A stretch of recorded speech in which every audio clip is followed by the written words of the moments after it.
हरे हरे कृष्णा हरे हरे कृष्णा हरे हरे कृष्णा हरे हरे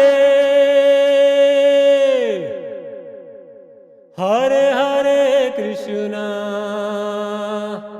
हरे हरे कृष्णा हरे हरे कृष्णा हरे हरे कृष्णा।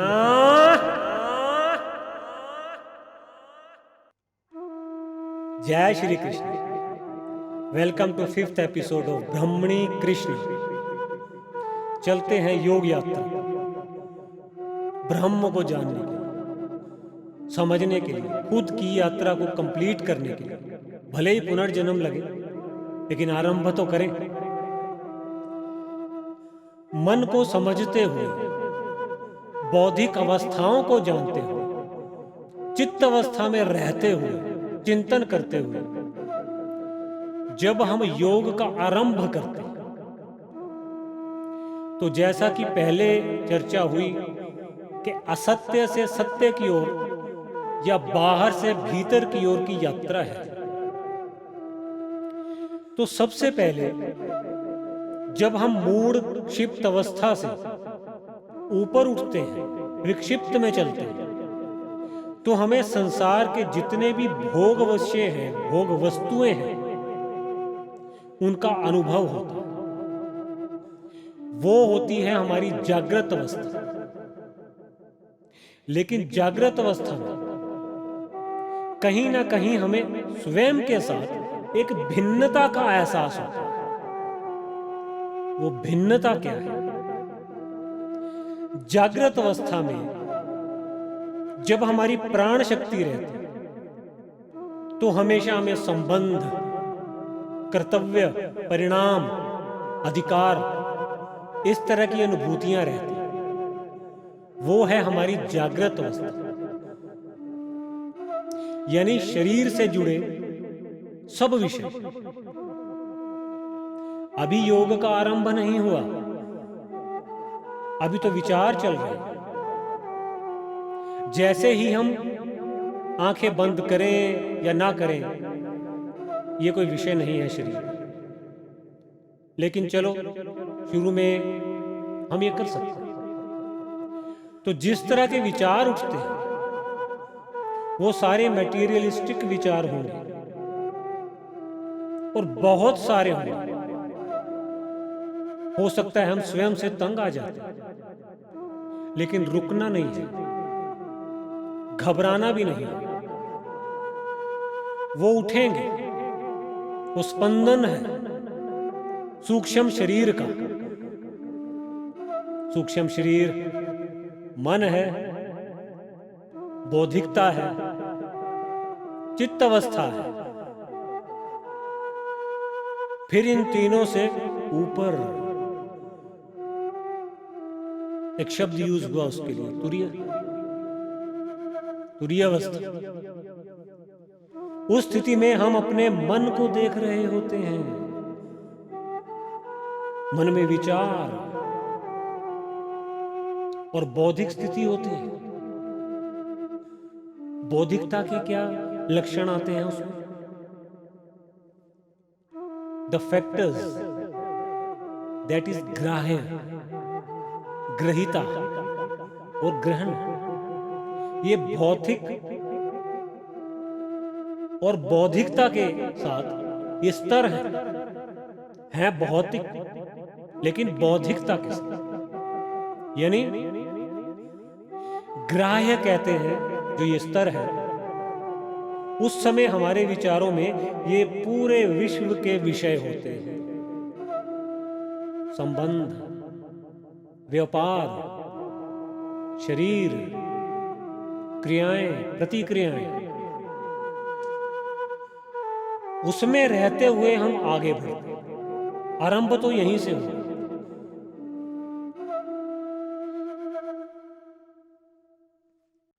ज्यादातर जब हम योग में बैठते हैं तो घबराहट होती है। ये घबराहट, ये विज्ञान की नजर से ये एक नकारात्मक विचार हो सकता है, लेकिन ये शुभ लक्षण है। घबराहट और शुभ लक्षण, भला कैसे? अरे जब असत्य और सत्य के बीच में तुलना होगी तो आत्मा के अंदर जो ये एक प्राण शक्ति किसी पे टिकेगी, जो स्पंदन है, जो घबराहट है, वो एक्चुअल में तुलना ही है। आत्मा अस्तित्व सत्य रूप है, उसको असत्य पसंद नहीं। असत्य से भरा हुआ वातावरण, घबराहट तो होगी। तो हुआ ये शुभ लक्षण। ये घबराहट आरंभ है असत्य से सत्य की ओर जाने का। ज्यादा देर के लिए घबराहट नहीं है। फिर से कहूंगा कि शारीरिक क्रियाओं में थोड़ा प्रभाव आता है। छोटी मोटी बातें हैं, ब्लड प्रेशर हाई होना, घबराहट। जब आप सांसारिक विषय के बारे में सोचोगे तो घबराहट हो, लेकिन जब आप अंदर जो आपको प्राप्ति हो रही है उस एक सेकंड की वजह से, जिसकी पहले चर्चा हुई, जो हमें ब्रह्म से मिलता है, उसी के कारण तो घबराहट हुई। ये घबराहटें नहीं हैं, ये एक सेक्शन से दूसरे सेक्शन की ओर जाने का सिम्टम है, लक्षण है। इसमें से तो गुजरना ही पड़ेगा। ये वातावरण जो है असत्य से भरा हुआ, ये भी तो हमने ही निर्माण किया। इच्छाओं को आगे रख के, वासनाओं के वशीभूत होके हम मजबूर हो जाते हैं। ये मेरी माँ है, ये मेरी बहन है, मेरा बच्चा, मेरी पत्नी, ये मेरेपन का एहसास किसने करवाया? ईश्वर ने ना, खुद आपने। ये जो वातावरण का निर्माण कर बैठे हैं हम लोग जन्म पुनर्जन्म में, तोड़ना भी हम ही को पड़ेगा। ये सीमाएं, ये लिमिटेशंस जब हम टूटेंगी, हम तोड़ेंगे, तो एक नई प्रकार की लिमिटेशंस बनेंगी। होंगी वो भी लिमिटेशंस, लेकिन वो तमस से सत्व की ओर होगी। योग यात्रा में तो ये चले। इसको अस्थिर मानिए, ये हमेशा के लिए नहीं है। इसका केंद्र बिंदु आत्मिक अस्तित्व ही रहेगा। आरंभ की बातें हैं, बाद में जैसे जैसे योग बढ़ता जाता है, हम अपने अस्तित्व के करीब होते चले जाते हैं। करीब और करीब, तगड़धूम।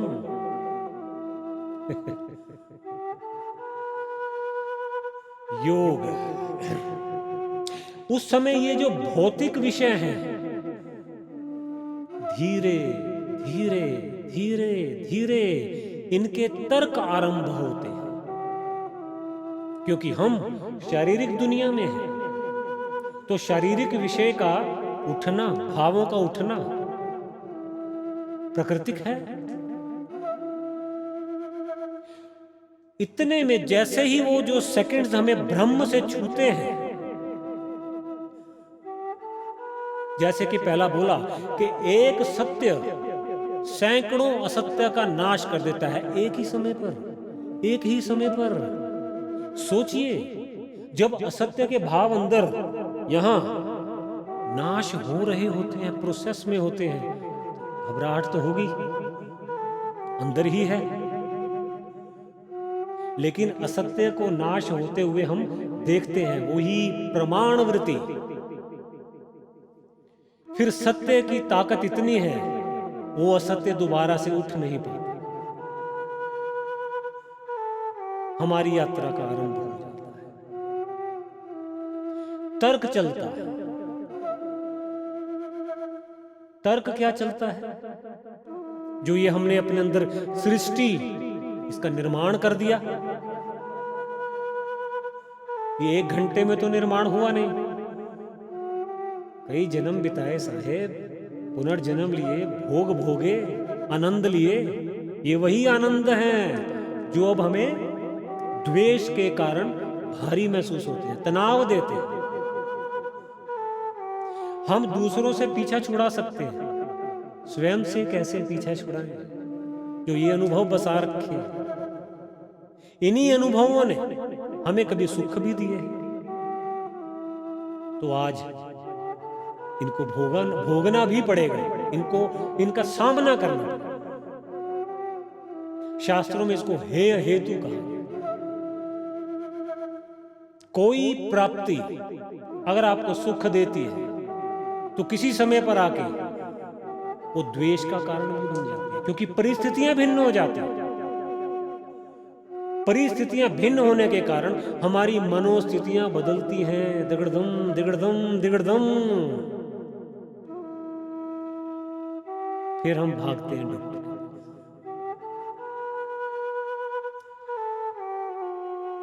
इसका इलाज हमारे स्वयं के पास है। क्या ऐसा संभव है कि हम हवा को चलने से रोक पाएं? क्या ऐसा संभव है कि हम अग्नि को भस्म करने से भुला पाएं कि अग्नि भस्म करती है? ना, भाव तो उठेंगे, नहीं रोक सकते, लेकिन वो भाव तनु हो जाएं, छोटे, ताकि वो दोबारा अपना आकार ना बढ़ा पाए। यही है पुरुषार्थ, सत्व की ओर, पुरुषार्थ की ओर, अपने अस्तित्व की ओर।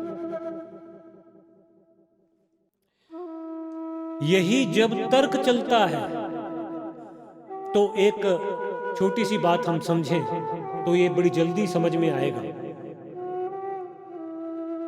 असत्य से सत्य की ओर यात्रा जो है, अब इसको थोड़ी देर के लिए उल्टा चलते हैं। सत्य से हम असत्य में कैसे गिरे?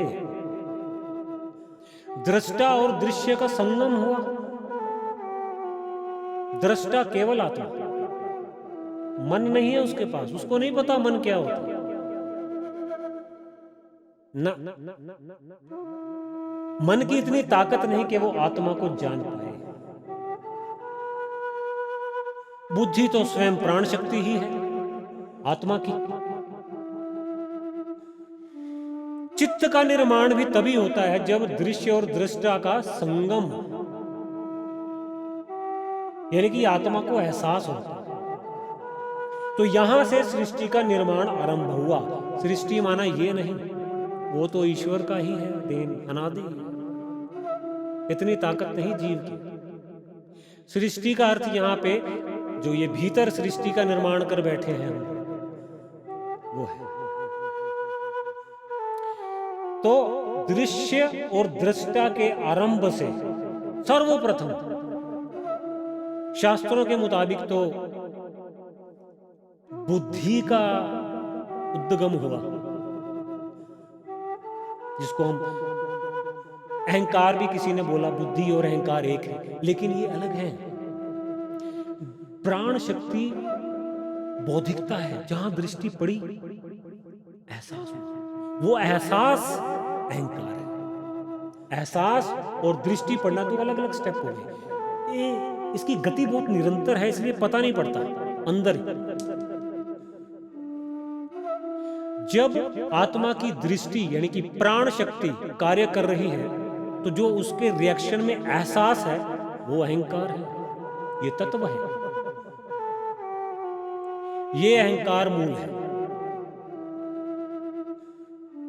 अहंकार से सत्व, रज और तमस गुणों का आगे विस्तार है। मन को सत्व माना, क्योंकि उसमें ये जो स्टोरेज, जो शक्ति है, जो ऊर्जा है, इसलिए उसको सत्व का नाम। अब इसी सत्व से आगे श्रृंखला निकल रही है, जैसे बीज से शाखाएं, पत्ते, फल अलग नहीं है, शाखा श्रृंखला चल रही है ये। इसीलिए इसको सृष्टि का निर्माण एक पेड़ के उदाहरण के साथ बोला गया। मन के बाद इंद्रियां, ज्ञान इंद्रिय, चक्षु, कर्ण, जीवा, त्वचा, सुगंध, उसके बाद 5 कर्म इंद्रिय, हाथ, पांव, गुदा, उपस्थ। इसके बाद ये रजोगुण के जो प्रयोग होते हैं, ये सत्व से निकला ना। अब उसके बाद एक शब्द यूज हुआ शास्त्रों में, पंच तन्मात्राएं, यानी शब्द, रस, गंध, स्पर्श, रूप। इन 5 तन्मात्राओं के बाद पंच महाभूत, धरती, आकाश, अग्नि, जलवायु, ये है सृष्टि हमारे अंदर। 23 तत्व। सांख्य शास्त्र, सांख्य शब्द प्रयोग हुआ ना, श्री कृष्ण ने बोला ना। इसका विस्तार जानने के लिए हमें सांख्य शास्त्र पढ़ना पड़ा। ये सृष्टि है, ऊपर से सत्य से असत्य की ओर हम आए। श्रृंखला है, भिन्न नहीं है, कहीं और से नहीं आ जा रहा, सब प्राण शक्ति से दिगड़धम दिगड़धम। ये आत्मिक शक्ति, यही ब्रह्म शक्ति, यही तो है ब्राह्मणी कृष्ण। हरे हरे कृष्णा, हरे हरे कृष्णा, हरे हरे कृष्णा, हरे हरे।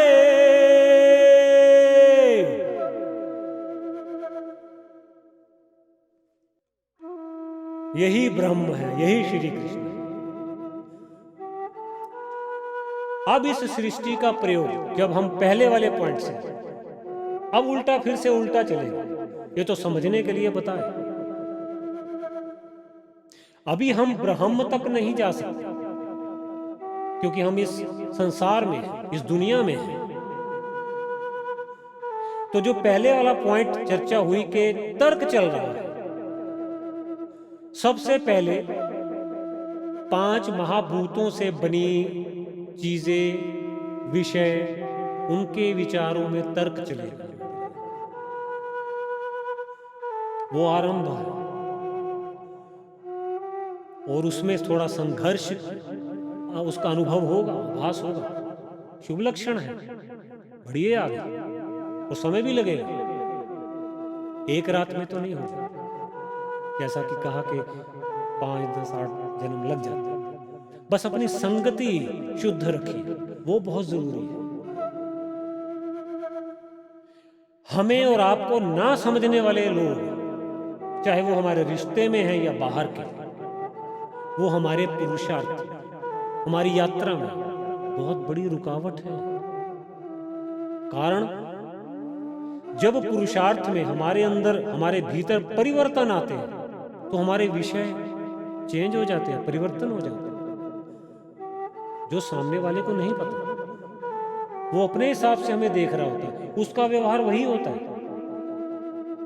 और वही व्यवहार हमारे पुरुषार्थ में रुकावट बनता है। हम अपना प्रमाण ना दें, अपने आप को सिद्ध ना करें, वो अपने आप हो जाएगा, क्योंकि ब्रह्म शक्ति तो वो भी है। समझ में आ जाएगा, आज नहीं तो कल आएगा। इसको नजरअंदाज करना, नहीं तो आपकी प्राण शक्ति स्थूल हो जाएगी, वो आप उसी में विचरण करोगे तो आपका पुरुषार्थ तो फिर रुक गया। विक्षिप्त एकाग्रता की ओर जाते हुए वापिस आप मूड में गिरे। तो इससे बचने के लिए सिर्फ एक उपाय, संगति, ईश्वर की संगति, आपस में हम संगत में रहे। चर्चा यही है। तो तर्क से आगे बढ़ते हुए, जैसे कोई एक सब्जेक्ट, कोई एक विषय, अंदर संघर्ष चल रहा है, एक आदेश हमें ब्रह्म से मिला, प्राप्त हुआ, उसने हिला डाला, संघर्ष आरंभ हुआ, यात्रा का आरंभ हो गया। अब उसकी भी एक सीमा है। जब तर्क चलेगा तो पूर्ण भी तो होगा।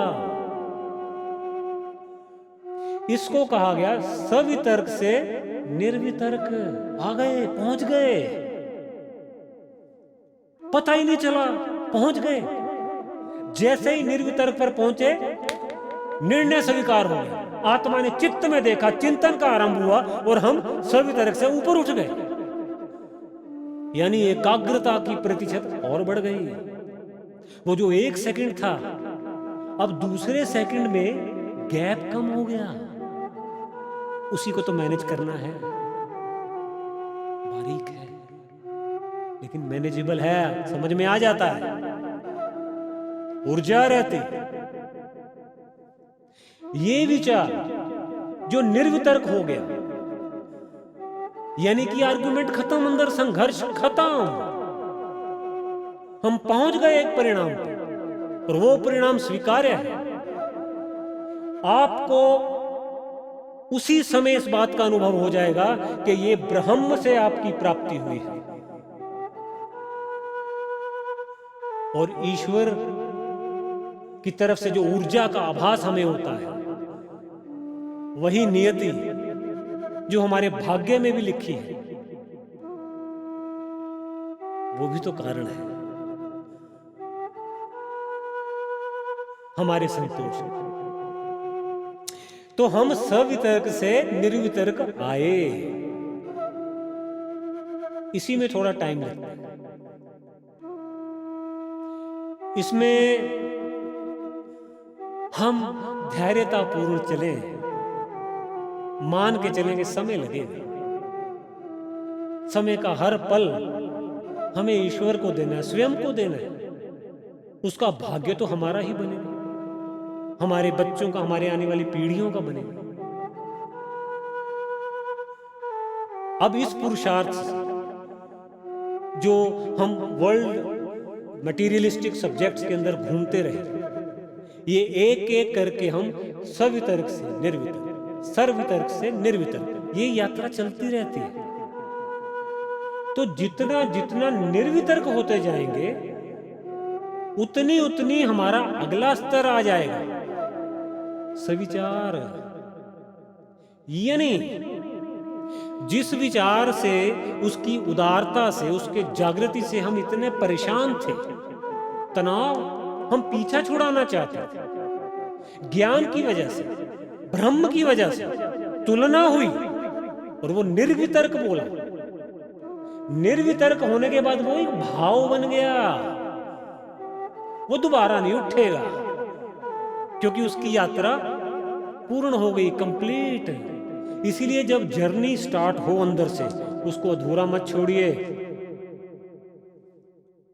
उसको अधूरा छोड़ के सबसे बड़ी गलती होगी, क्योंकि उसका प्रभाव आने वाली पीढ़ी पर पड़ेगा, हमारे पुनर्जन्म पर भी।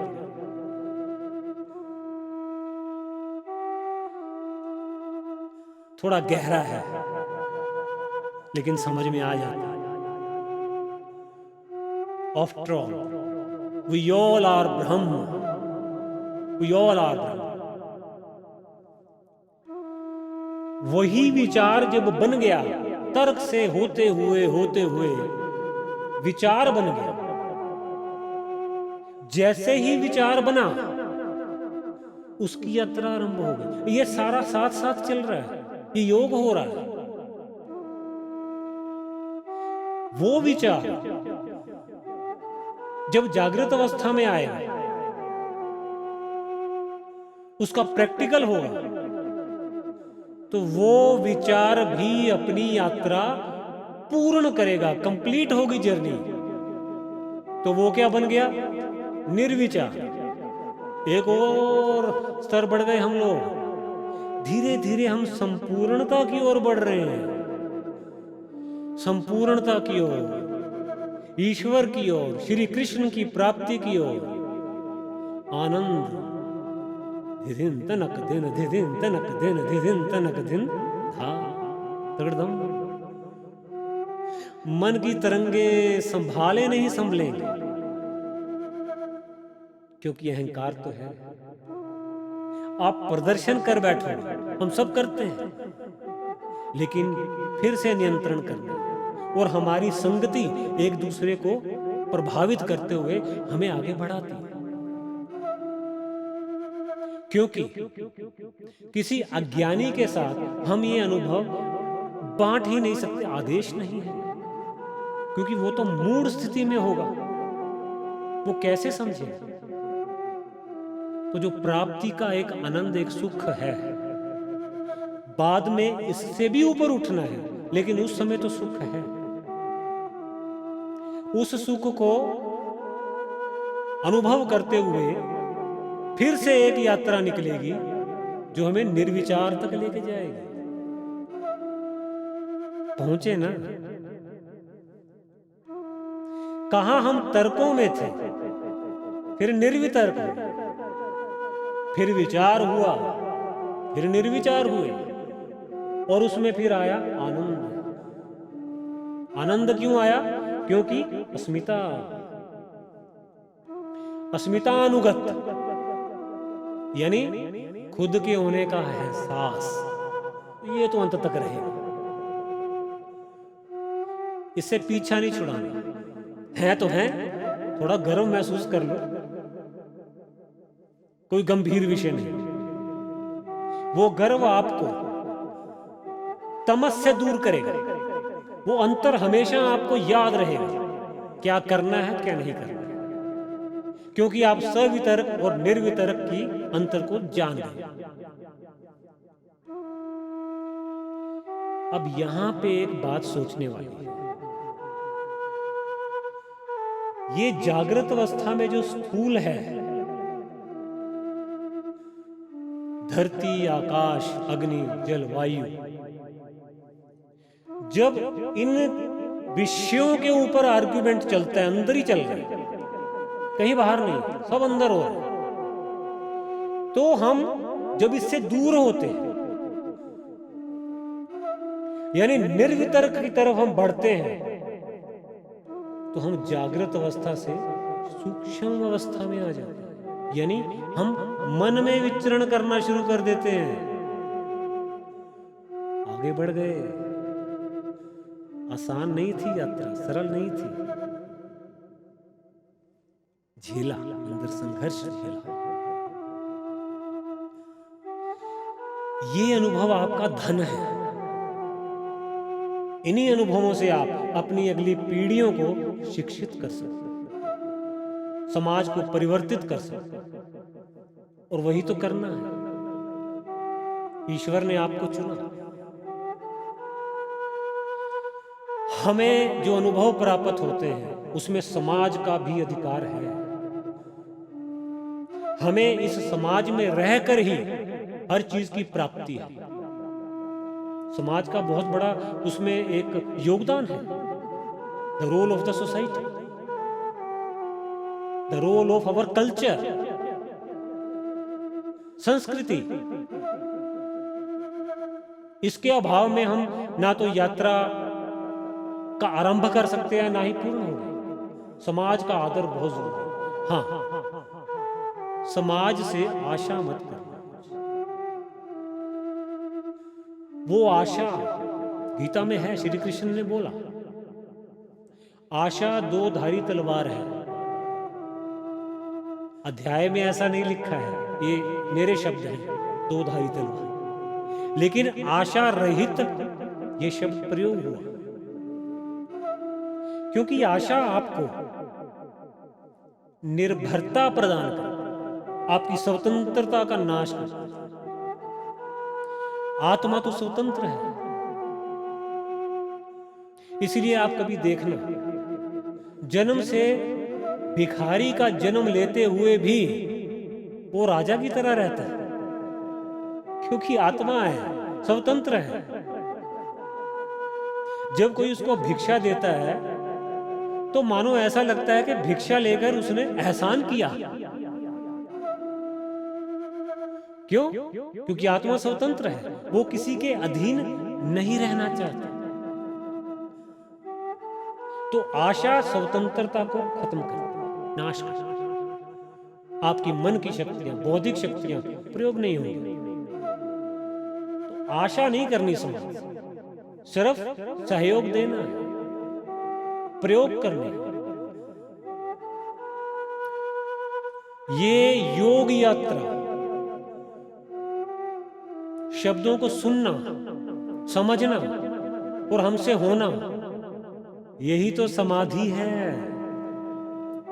कहां हम बैठे अलग से माला लेके, कहां बैठे कर्तव्य करते हुए, गृहस्थ में पत्नी से, पति से बात करते हुए, बच्चों के प्रति कर्तव्य करते हुए, ये सब कर रहे हैं और मिल रहा है, प्राप्तियां वही हैं, परिणाम अलग नहीं है।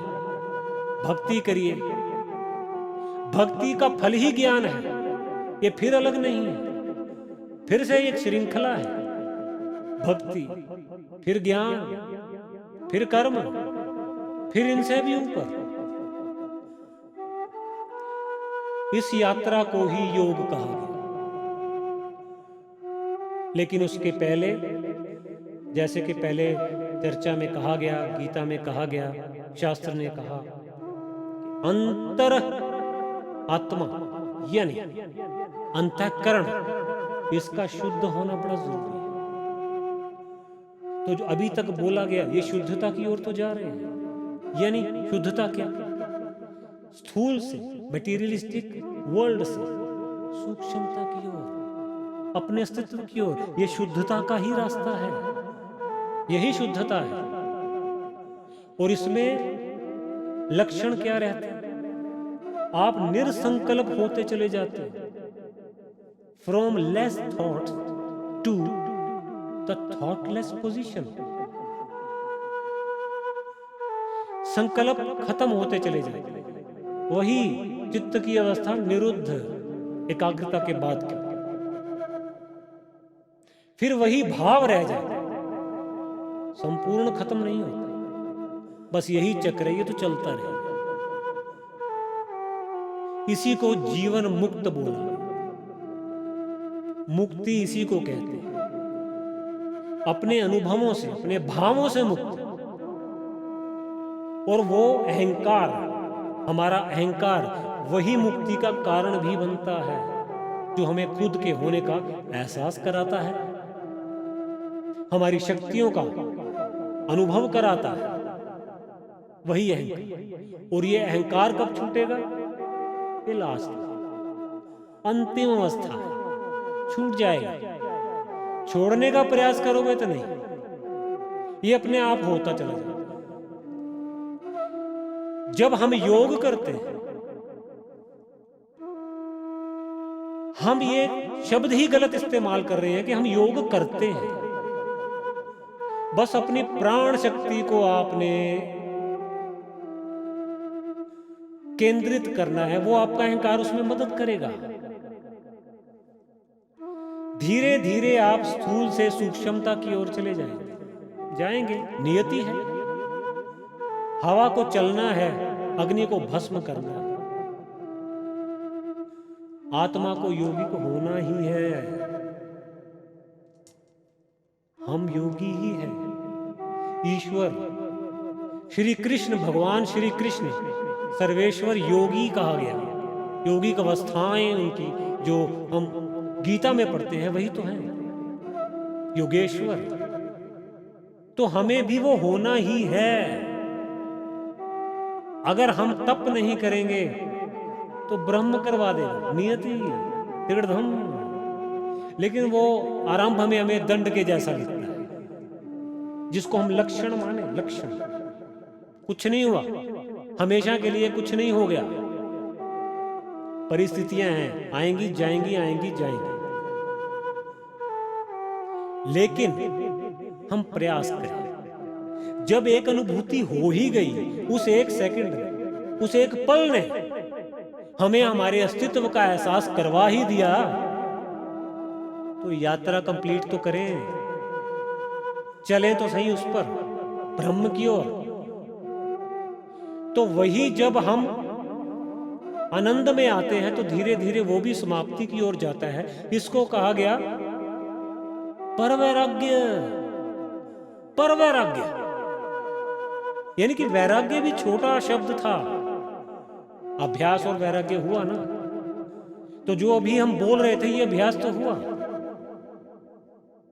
जैसे जैसे ये स्थूल से सूक्ष्मता की ओर जाएंगे, प्रत्याहार, विषय यहां पे धुंधले अपने आप पड़ेंगे। हमने क्या किया? फिर वही बात, आत्मा तो कुछ करती नहीं, सब हो रहा है, बस होते हुए को देखना है। हम साक्षी, साक्षी भाव के साथ हमारी प्राण शक्ति कार्य करती है। होने दिया जाए। एक तरफ से अंधकार से हम प्रकाश की ओर जाएं तो विषय परिवर्तन है। इसलिए इस योग यात्रा को हमें जन्मों पुनर्जन्मों तक पूर्ण करना है। इसी की योजना बनेगी। अब इसमें एक बात जो निकल के आती है कि किसी यात्रा का आरंभ कैसे होता। वहीं पे वापस उसी बिंदु पे आते हैं जो प्राण शक्ति। प्राण शक्ति जब हमारी स्थिति, चाहे वो नियति के कारण या भाग्य के कारण, मूड से क्षिप्त विक्षिप्त एकाग्रता की ओर बढ़ती है, तो पूरे ब्रह्मांड में जो ब्रह्म से आदेश प्राप्त होते हैं, जिसको पहले शब्द कहा गया, उसको हम ग्रहण करते हैं। प्राणायाम, प्राणायाम जो हम उसको ग्रहण करते हैं वो शब्द है। वहां से एक यात्रा का आरंभ हुआ ना। उस शब्द से उसका अर्थ निकला। अर्थ कि उस शब्द का अस्तित्व क्या है। जब अर्थ निकल गया, चित्त ने स्वीकार किया, तो वो ज्ञान का रूप बन गया। यानी शब्द, अर्थ और ज्ञान। एक्चुअल में वो ज्ञान नहीं है, वो सूक्ष्म विज्ञान है। लेकिन शास्त्रों में ज्ञान शब्द यूज हुआ है तो हम वही करेंगे। लेकिन हम उसको एक विज्ञान लें जो ब्रह्म से छुआ, जिसका पहले वर्णन हुआ कि वो विकल्प है, विपर्यय नहीं। उस विकल्प से जो यात्रा निकलेगी वो आपको सत्व की ओर लेके जाएगी। तिगड़धम, आनंद, वृद्धि की ओर, समृद्धि की ओर।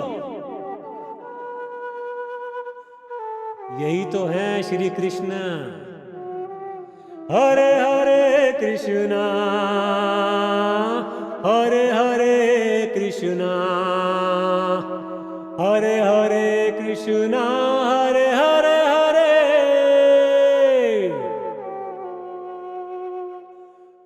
हे ईश्वर,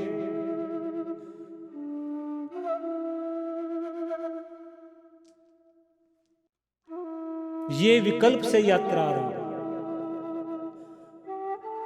ये योग की समृद्धि और वृद्धि का आधार बने।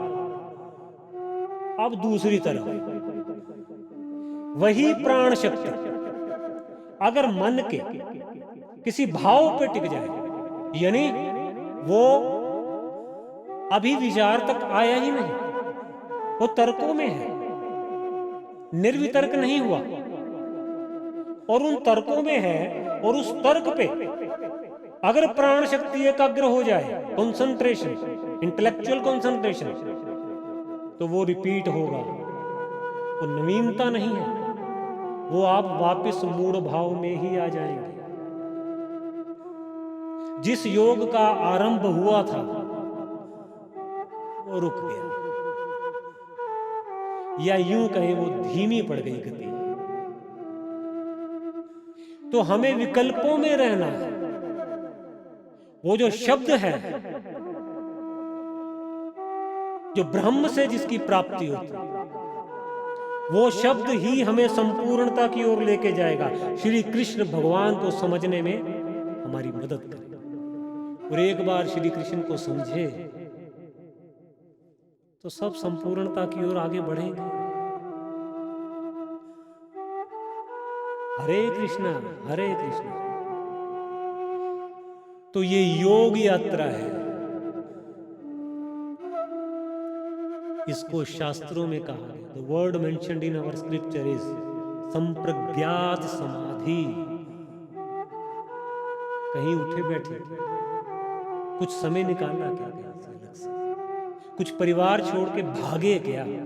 कुछ कर्तव्य नहीं किए क्या? उस तक पहुंचे क्या जो अर्जुन ने किया था? तो श्री कृष्ण ने बोला था कि कर्तव्य ना करने से अच्छा है कर्तव्य कर। वो सब कुछ यही है, परिवार में रहते। फिर से उसी ईशा उपनिषद का पहला श्लोक में याद करवाना चाहता हूं। जितना ये जड़ चेतन ईश्वर से व्याप्त है, जितने भोग हैं, इनको भोगना है, आनंद लेना है, लेकिन अस्तित्व में रहे। ये हमारे लिए ही रचनाएं हैं। कहां भाग रहे हैं हम लोग? भागना छोड़ें, पुरुषार्थ का आरंभ करें और उसकी यात्रा को पूर्ण करें, भले ही कुछ जन्म से। जय श्री कृष्ण। मिलते हैं अगले एपिसोड।